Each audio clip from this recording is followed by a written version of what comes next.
ನಮಸ್ಕಾರ ಸ್ನೇಹಿತರೆ, welcome back to my YouTube channel Kavita lifestyle. ಸ್ನೇಹಿತರೆ, ಎಲ್ಲರೂ ಹೇಗಿದ್ದೀರಾ? ಚೆನ್ನಾಗಿದ್ದೀರಾ ಅಂತ ಭಾವಿಸ್ತಾ ಇವತ್ತಿನ ವಿಡಿಯೋನ ಶುರು ಮಾಡ್ತಾ ಇದ್ದೀನಿ. ಸ್ನೇಹಿತರೆ, ಲಾಸ್ಟ್ ವಿಡಿಯೋದಲ್ಲಿ ಹೇಳಿದಾಗೆ ನಾವು ಮನೇನ ಶಿಫ್ಟ್ ಮಾಡ್ತಾ ಇದ್ದೀವಿ. ಹಾಗಾಗಿ ಊರಿಂದ ಅಮ್ಮ ಮತ್ತು ನಮ್ಮ ಆಂಟಿ ಬಂದಿದ್ದಾರೆ ನನಗೆ ಹೆಲ್ಪ್ ಮಾಡಲಿಕ್ಕೆ. ಎಲ್ಲ ಮನೆ ಬಾಡಿಗೆ ಮನೇಲಿ ಇದ್ದರಿಗೆ ಗೊತ್ತಾಗುತ್ತೆ ಒಂದು ಮನೆಯಿಂದ ಒಂದು ಮನೆ ಶಿಫ್ಟ್ ಮಾಡೋಕ್ಕೆ ಎಷ್ಟೆಲ್ಲ ಕೆಲಸ ಇರುತ್ತೆ ಅಂತ. ನಾವು ಈ ಲಾಸ್ಟ್ ವಿಡಿಯೋದಲ್ಲಿ ಹೇಳ್ದಂಗೆ ಈ ಮನೆಗೆ ಬಂದು 8 ವರ್ಷ ಆಯಿತು ಸ್ನೇಹಿತರೆ. ಯಾವುದೇ ಬೇರೆ ಮನೆಗೆಲ್ಲ ಹೋಗೇ ಇಲ್ಲ ನಾವು. ಹಾಗಾಗಿ ಸುಮಾರು ಕೆಲಸ ಇತ್ತು ನನಗೆ ಶಿಫ್ಟ್ ಮಾಡೋ ಇದರಲ್ಲಿ ಪ್ರೋಸೆಸ್ಸಲ್ಲಿ. ಏಕೆಂದರೆ ನಾನಿಲ್ಲಿ ಸುಮಾರು ಸಾಮಾನು ಬಳಸ್ತಾ ಇರೋದೆಲ್ಲ ಎತ್ತಿ ಕಟ್ಟಿಟ್ಟಿದ್ದು, ಹಾಗೆ ಅಪರೂಪಕ್ಕೆ ಬಳಸ್ತಿದ್ದಿದ್ದು, ಹೊಸ ಸಾಮಾನು ಅಂತ ಕಟ್ಟಿಟ್ಟಿದ್ದು, ಈ ಥರ ಎಲ್ಲ ತುಂಬ ಸಾಮಾನು, ಪಾತ್ರೆ ಸಾಮಾನು ಎತ್ತಿಟ್ಟಿದ್ದಿತ್ತು. ಪಾತ್ರೆಗಳೆಲ್ಲ ಅದೆಲ್ಲ ಕೂಡ ತೊಳೆದಿಟ್ಕೊಂಬಿಡೋಣ ಅಂತೇಳಿ. ಯಾಕೆಂದರೆ ಇವಾಗ ನಾವು ಹೋಗ್ತಾ ಇರೋ ಮನೆಯಲ್ಲಿ ಈ ಥರ ಪಾತ್ರೆ ಎಲ್ಲ ತೊಳೆದಿಡೋಕ್ಕೆ ಅಷ್ಟೊಂದು ಇದಿಲ್ಲ, ಇನ್ನೂ ವ್ಯವಸ್ಥೆ ಇಲ್ಲ. ಇಲ್ಲೇ ಎಲ್ಲನೂ ಕೂಡ ನೀಟಾಗಿ ಕ್ಲೀನಾಗಿ ತೊಳೆದು ಒಣಗಿಸಿ ಒರೆಸಿ ಚೀಲ ಕಟ್ಟಿ ಇಟ್ಬಿಟ್ರೆ ಆ ಮನೆ ಹೋದ ತಕ್ಷಣ ಒಂದು ಕಡೆ ಇಟ್ಬಿಡೋದು ಅಷ್ಟೇ. ಎತ್ತಿಡೋದು ಅಂತ ಹೇಳಿ ಡಿಸೈಡ್ ಮಾಡಿ ಇಲ್ಲೇ ತೊಳಿತಾ ಇದ್ದೀವಿ. ಇಲ್ಲಿ ನೀರಿಗೆ ಹಾಗೆ ಈ ಥರ ತೊಳೆದಿಡೋಕ್ಕೆ ಜಾಗಕ್ಕೆಲ್ಲ ಚೆನ್ನಾಗಿ ವ್ಯವಸ್ಥೆ ಇದೆಯಲ್ಲ, ಹಾಗಾಗಿ ಇನ್ನು ನೋಡಿ ಇಲ್ಲಿ ಈ ಕಡೆ ಆಂಟಿ ಮತ್ತು ಅಮ್ಮ ಇಬ್ಬರು ತೊಳಿತಾ ಇದ್ದಾರೆ. ನಾನು ಆ ಕಡೆ ಒಣಗಕ್ಕೆ ಇಡ್ತಾ ಇದ್ದೀನಿ. ಒಣಗಿದ್ನ ಮತ್ತೆ ಎತ್ತಿಡ್ತಾ ಇದ್ದೀನಿ. ಹೀಗೆ ಕೆಲಸ. ಪಾಪನ್ನು ಅಂಗನವಾಡಿಗೆ ಕಳಿಸಿಲ್ಲ ನಾನಿವಾಗ. ಅವ್ರ ಅಜ್ಜಿಯರು ಇದ್ದಾರಲ್ಲ, ಅವ್ರ ಜೊತೆಗೆ ಇರಲಿ ಅಂತ ಹೇಳಿ. ಹಾಗೆ ನಮ್ಮ ಮನೆ ಹತ್ರ ಈಗ ಒಂದು 2-3 ವಿಡಿಯೋದಿಂದ ನೋಡಿದ್ದೀರಾ, ಮಂಗನ ಕಾಟ ಸಿಕ್ಕಾಬಟ್ಟೆ. ನಮ್ಮ ಪಾಪನ ಸ್ಕೂಲಿಗೆ ಬಿಟ್ಟು ಬರೋ ಗ್ಯಾಪಲ್ಲೇ ಮಂಗ ನುಗ್ಗಿಬಿಡ್ತದೆ ಮನೆಗೆ. ಹಾಗಾಗಿ ಅವನನ್ನು ಸ್ಕೂಲಿಗೂ ಬಿಡ್ತಿರ್ಲಿಲ್ಲ ನಾನು ಹೊಸ ಮನೆಗೆ ಹೋಗೋವರೆಗೂ. ತುಂಬ ಏನೇನೋ ಲಾಸ್ಟಿಗೆ ಮಂಗಗಳು ತುಂಬ ಕಾಟ ಕೊಟ್ಬಿಟ್ವು. ನಾವಿಲ್ಲಿ ಕೆಲಸ ಮಾಡ್ತಾ ಇದ್ವಿ, ಅಲ್ಲಿ ಆ ಕಡೆ ಮಂಗ ಬರ್ತಾ ಇದ್ವು. ಅದು ಆ ಕಡೆನೂ ಹೋಗಿ ನೋಡ್ತಾನೆ ಇರ್ಬೇಕಿತ್ತು. ಹಾಗಾಗಿ ಓಡಾಡಿ ಮಾಡೋ ಅಂಥ ಕೆಲಸಗಳು ಅಮ್ಮರಿಗೆ ಕಷ್ಟ ಆಕತ್ತೆ ಅಂತೇಳಿ ಅವ್ರು ಕೂತಲ್ಲೇ ಮಾಡ್ತಾಯಿದ್ರು. ನಾನು ಈ ಥರ ಎತ್ತಿಡೋದು ತೆಗ್ದಿಡೋದು ಮಾಡ್ತಾಯಿದ್ದೆ. ಇಲ್ಲೇನು ನೋಡ್ತಾ ಇದ್ದೀರಲ್ಲ ಸ್ನೇಹಿತರೆ, ಪಾತ್ರೆಗಳು, ಇದರಲ್ಲಿ ಸಾಕಷ್ಟು ಪಾತ್ರೆಗಳು ನಾವು ಬಳಸೇ ಇಲ್ಲ, ಎಲ್ಲ ಎತ್ತಿಟ್ಟಿರೋ ಅಂಥದ್ದು. ಡೈಲಿ ಬಳಸೋ ಅಂಥದ್ದು ಇನ್ನೊಂದು ದಿನ ತೊಳೆದಿಟ್ಕೊಳ್ತೀವಿ. ಇದೆಲ್ಲ ಚೀಲದಲ್ಲಿ ಕಟ್ಟಿಡೋದು ಅಥವಾ ಡ್ರಮ್ಮಲ್ಲಿ ಎತ್ತಿಡೋದು, ಆ ಥರ ಪಾತ್ರೆಗಳು ಇವತ್ತು ತೊಳಿತಾ ಇರೋದು. ಹೀಗೆ ನಮ್ಮ ಪಾಪನು ನೋಡಿ ನೀರಲ್ಲಿ ಆಟ ಆಡ್ತಿದ್ದಾನೆ. ಈ ಸುಮಾರು ಪಾತ್ರೆಗಳಿದೆ, ಹಾಗಾಗಿ ಈಗ ಗೊತ್ತಾಗ್ತಾಯಿದೆ, ಅಯ್ಯೋ ಇಷ್ಟೊಂದು ಪಾತ್ರೆ ಇದಾವಲ್ಲಪ್ಪ ಅಂತ.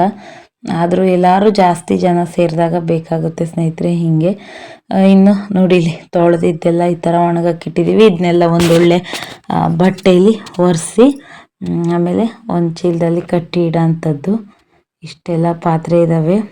ಇನ್ನು ಅದಾದ ನಂತರ ಇನ್ನೊಂದು ದಿನ ಈ ಮನೇಲಿರೋ ಬೆಡ್ಶೀಟು ಏನಿದಾವೆ ಅದೆಲ್ಲ ಕೂಡ ತೊಳೆದಾಕಿದ್ರು ಅಮ್ಮ. ಹೇಳಿದ್ನಲ್ವ, ಎಲ್ಲ ನೀಟ್ ಮಾಡ್ಕೊಂಡು ಹೋಗ್ಬಿಟ್ರೆ ಚೆನ್ನಾಗೇ ಎತ್ತಿಡೋಕ್ಕೆ. ಹಾಗಾಗಿ ಇನ್ನೊಂದು ಕಡೆ ಮನೆ ಶಿಫ್ಟಿಂಗ್ ಆಗ್ತಾನೇ ಇದೆ. ನೋಡ್ಬೋದು ಇಲ್ಲಿ ನಮ್ಮ ಮಂಚ, ಬೀರು ಎಂತ ಸಹ ಇಲ್ಲ, ಎಲ್ಲನೂ ತಗೊಂಡೋಗಿದ್ದಾರೆ. ಇಲ್ಲಿ ಏನು ನಮಗೆ ಅಡುಗೆಗೆ ಒಂದು ಸ್ವಲ್ಪ ಸಾಮಾನು ಬೇಕಿತ್ತು, 1-2 ದಿನಕ್ಕೆ ಅಂಥದ್ದನ್ನ ಇಟ್ಕೊಂಡಿದ್ದೀವಿ ಅಷ್ಟೇ. ಎಲ್ಲ ಐಟಮು ಹೋಗಿದೆ. ಈ ಥರ ಮನೆ ಖಾಲಿ ಕಾಣಿಸ್ತಾ ಇದೆ ನೋಡಿ. ಮನೆ ಎಲ್ಲನೂ ಆಲ್ಮೋಸ್ಟ್ ಶಿಫ್ಟಿಂಗು ನಡೀತಾ ಇದೆ. ನಾವು ಒಂದು ವೀಕ್ ಭಾನುವಾರ ಫ್ರೀ ಇದ್ದಾಗ ಒಂದು ಸ್ವಲ್ಪ ದೊಡ್ಡ ಸಾಮಾನ ಎತ್ತಿಟ್ಕೊಂಡ್ವಿ. ಯಾಕೆಂದರೆ ನಾವು ಮಧ್ಯದೊಂದು ವಾರದಲ್ಲಿ ಹೋಗೋದಿತ್ತು, ಬುಧವಾರ ಅಥವಾ ಗುರುವಾರ ನಾವು ಮನೆಗೆ ಹೋಗೋದಿತ್ತು. ಹಾಗಾಗಿ ನಮಗೆ ಟೈಮ್ ಫ್ರೀ ಸಿಕ್ಕಾಗ ತುಂಬ ದೊಡ್ಡ ಸಾಮಾನು ಇದೆಲ್ಲ ಮಂಚ ಅದೆಲ್ಲ ಏನಿದೆ ಅದನ್ನ ಶಿಫ್ಟ್ ಮಾಡ್ಕೊಂಡಿದ್ದಂಥದ್ದು. ಇನ್ನು ನಮ್ಮ ಪಾಪ ಅವ್ರ ಅಜ್ಜರ ಜೊತೆ ಯಾವ ಥರ ಆಟ ಆಡ್ತದ ನೋಡಿ.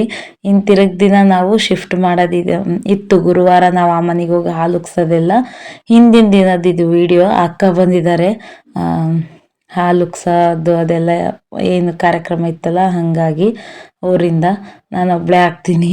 ಇನ್ನು ಅಲ್ಲಿ ಈ ಮನೆಗೂ ಆ ಮನೆಗೂ ಒಂದು ಸ್ವಲ್ಪ ದೂರ ಇದೆ, ಓಡಾಡಬೇಕು ಅಂತ ಹೇಳಿ. ಇವತ್ತು ಕೂಡ ಇನ್ನೂ ಸಾಕಷ್ಟು ಸಾಮಾನ ಆ ಮನೆಗೆ ತಗೊಂಡೋಗೋದಿತ್ತು. ಇನ್ನು ಆ ಮನೆಗೆ ಬಂದಾಯ್ತು ಸ್ನೇಹಿತರೆ. ನೋಡಿ, ಆ ಮನೆಯ ಫಸ್ಟ್ ವಿಡಿಯೋ ಪೂಜೆಯಿಂದನೇ ಈ ವಿಡಿಯೋನ ಮಾಡಿದ್ದೀನಿ, ಒಂದು ಸಣ್ಣ ಪುಟ್ಟ ಕ್ಲಿಪ್ಪಿಂಗು. ಇನ್ನು ನೆಕ್ಸ್ಟ್ ಈ ಮನೇಲೇ ಇರೋಂಥ ವಿಡಿಯೋಗಳು ಬರ್ತವೆ. ಇಲ್ಲಿ ನೋಡ್ಬೋದು ಎಲ್ಲ ಸಾಮಾನು ತಂದು ಇಲ್ಲೇ ಇಟ್ಕೊಂಡಿದ್ದೀವಿ. ಇನ್ನೆಲ್ಲನೂ ಕೂಡ ಅದೆಲ್ಲ ಕೂಡ ಸೇರಿಸ್ಬೇಕು. ಹಾಲು ಕೂಡ ಉಗ್ಸಿ ಆಯಿತು ಈ ಮನೆಯಲ್ಲಿ. ಈ ವಿಡಿಯೋ ಹಳೆ ಮನೆಯಿಂದ ಹೊಸ ಮನೆಗೆ ನಾವೇನೆಲ್ಲ ಶಿಫ್ಟ್ ಹೆಂಗೆಲ್ಲ ಇತ್ತು ನಮ್ಮದು ಅನ್ನೋಂಥದ್ದು ಸಣ್ಣ ಸಣ್ಣದು ಕ್ಲಿಪ್ಪಿಂಗ್ಸ್ನ ಆ್ಯಡ್ ಮಾಡಿದ್ದೀನಿ ಸ್ನೇಹಿತರೆ. ಇಷ್ಟೊತ್ತವರೆಗೂ ನೋಡಿದಾಗೆ ನಾನು ಇಷ್ಟು ದಿನ ಆ ಮನೆಯಿಂದ ಈಗ ಇರೋ ಮನೆಗೆ ಬರೋಂಥದ್ದು ಸಣ್ಣ ಸಣ್ಣ ಕ್ಲಿಪ್ಪಿಂಗ್ನ ಈ ವಿಡಿಯೋದಲ್ಲಿ ಆ್ಯಡ್ ಮಾಡಿದ್ದೀನಿ. ಜಾಸ್ತಿ ವಿಡಿಯೋನ ಮಾಡ್ಕೊಳಕ್ಕಾಗಲಿಲ್ಲ, ಯಾಕೆಂದರೆ ಸಿಕ್ಕಂಥ ಕಮ್ಮಿ ಸಮಯದಲ್ಲಿ ನಮ್ಗೆ ಸುಮಾರು ಕೆಲಸ ಇತ್ತು, ಅದನ್ನೆಲ್ಲ ಮಾಡ್ಕೊಬೇಕಾಗಿತ್ತು, ವಿಡಿಯೋ ಮಾಡಲಿಲ್ಲ. ನೋಡಿ ಇಲ್ಲಿ ನಮ್ಮ ಪಾಪು ನಾನು ವಿಡಿಯೋ ಮಾಡ್ತೀನಿ ಅಂತ ತೆಗೆದ್ರೆ ನಾ ಫೋಟೋ ತೆಗಿತೀನಿ ಅಂತ ಹೇಳಿ ಸಿಟ್ಟಾಗಿ ಇಲ್ಲೋಗಿ ಕೂತಿರೋದು. ಈ ಮನೆಯಲ್ಲಿ ಬೆಳಕು ಚೆನ್ನಾಗಿದೆ, ವಿಡಿಯೋಸ್ ಎಲ್ಲ ಚೆನ್ನಾಗಿ ಬರುತ್ತೆ. ಇನ್ನು ಮುಂದೆ ಆದಷ್ಟು ಡೈಲಿ ವಿಡಿಯೋನ ಮಾಡಬೇಕು ಅಂತ ಹೇಳಿ ಅಂದ್ಕೊಂಡಿದ್ದೀನಿ.